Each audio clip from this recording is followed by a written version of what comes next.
heavyweight champion of the world, Ibhan Kulkarni!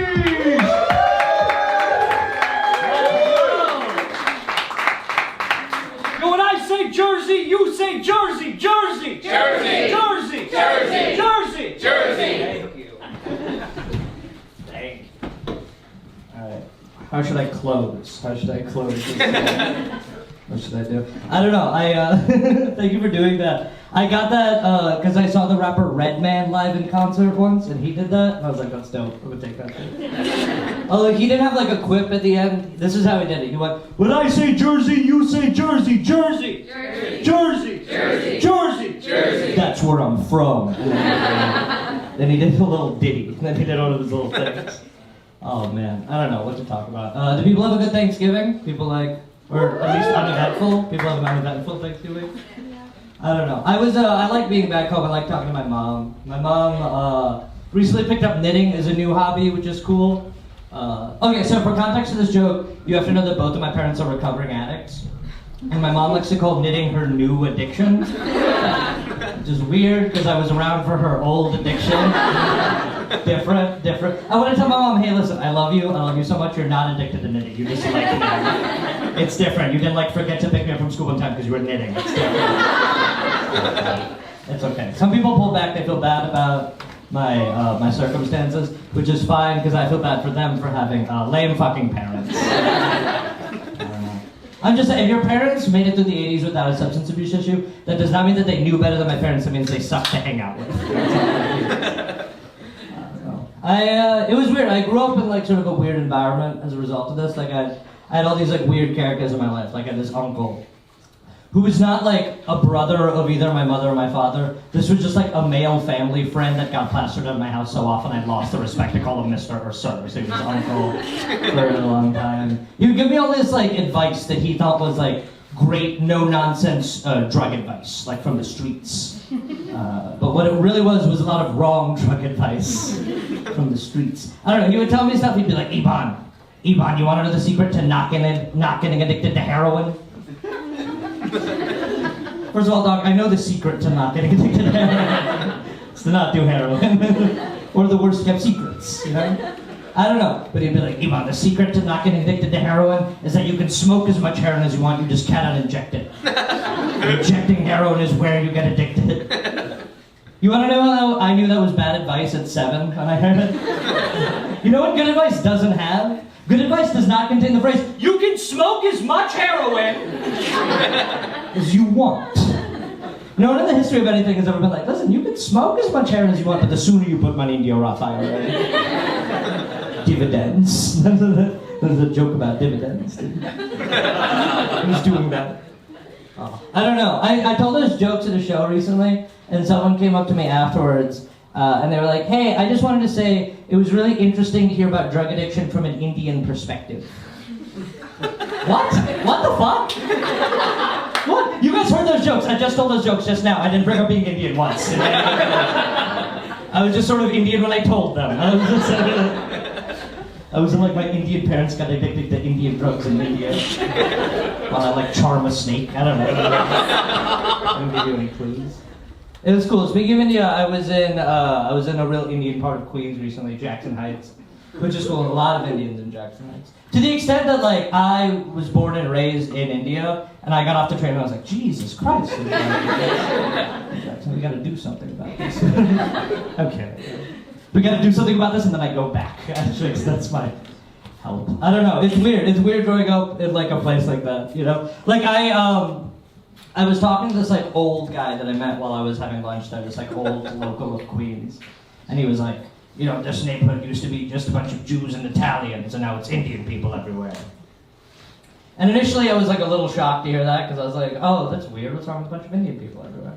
But I don't know, I think sometimes large-scale demographic change is really jarring, you know, and I feel we don't give enough leeway to people sometimes.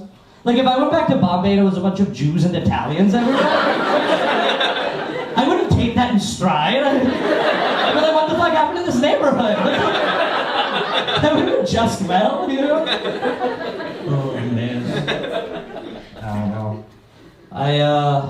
What else? else? I have a job that I hate, which is fun. Make some noise if you also hate my job. Make some noise. That's cool, dude. Thank you.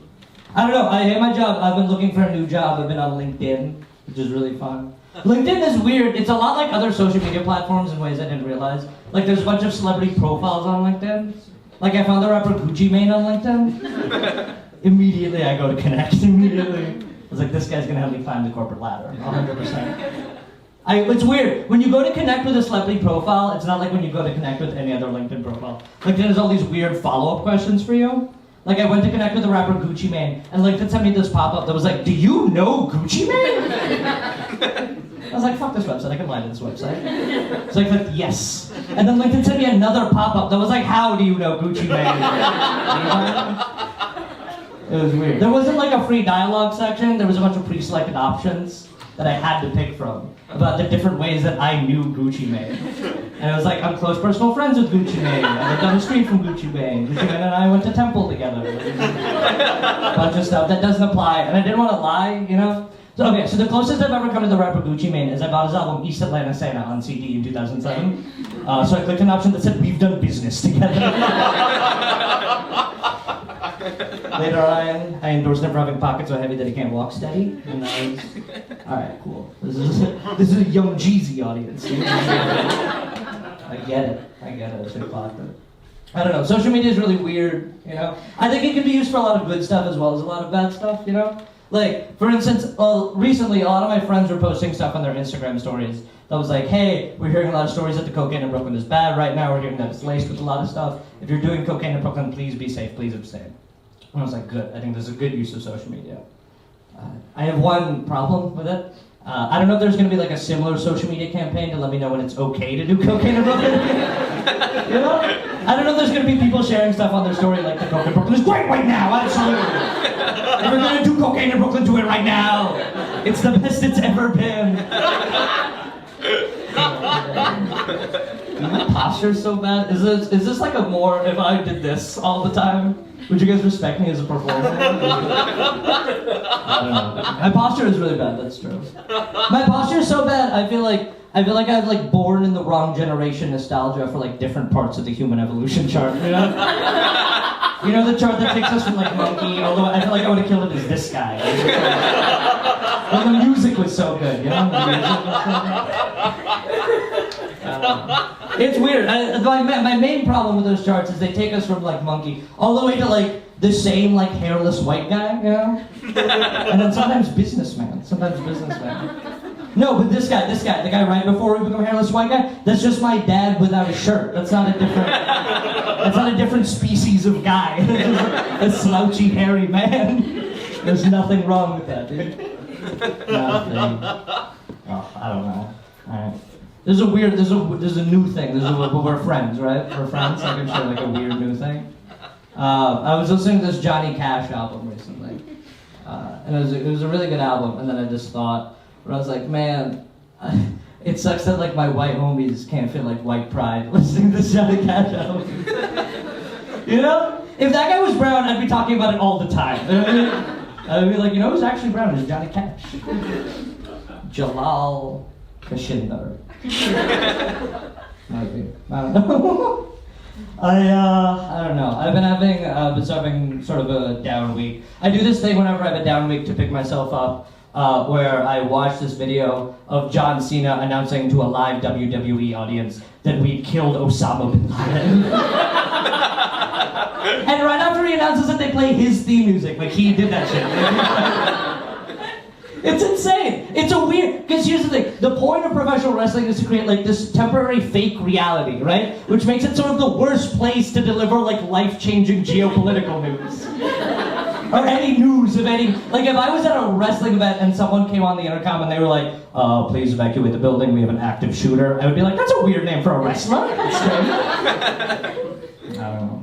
Old wrestling was weird too, dude. Old wrestling was weird. Because there were all these weird characters, right? There was this wrestler named Mankind. Does anyone know who the wrestler Mankind was? Okay, perfect, right? He was a guy who wrestled in a face mask, and then he fought people with a sock puppet, and his whole thing was that he loved boiler rooms.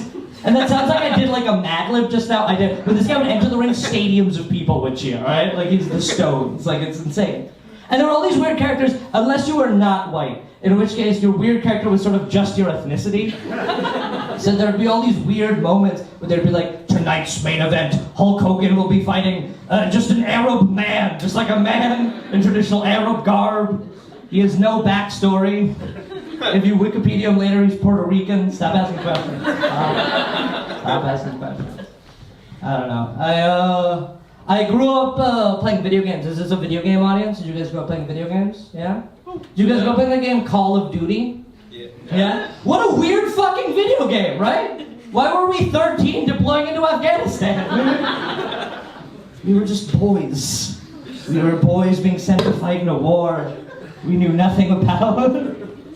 I don't know, it's weird. Those video games distress me a lot because they're clearly marketed towards children. They're clearly meant for children to buy them. And I think it's super weird that there exists stuff to make war seem fun for children. I think that's like super weird, you know? Because like objectives in a kid's video game should be like fun kid things, like things for children. It should be stuff like help the wizard solve the puzzle, or like run the race the fastest. It shouldn't be stuff like destabilize the region. Like it shouldn't be like what? Why is the boss John Bolton? What's happening, dude? All right, thank you everyone. That was my time. Please give it up for Jack and Zacko Back Attack. Travel.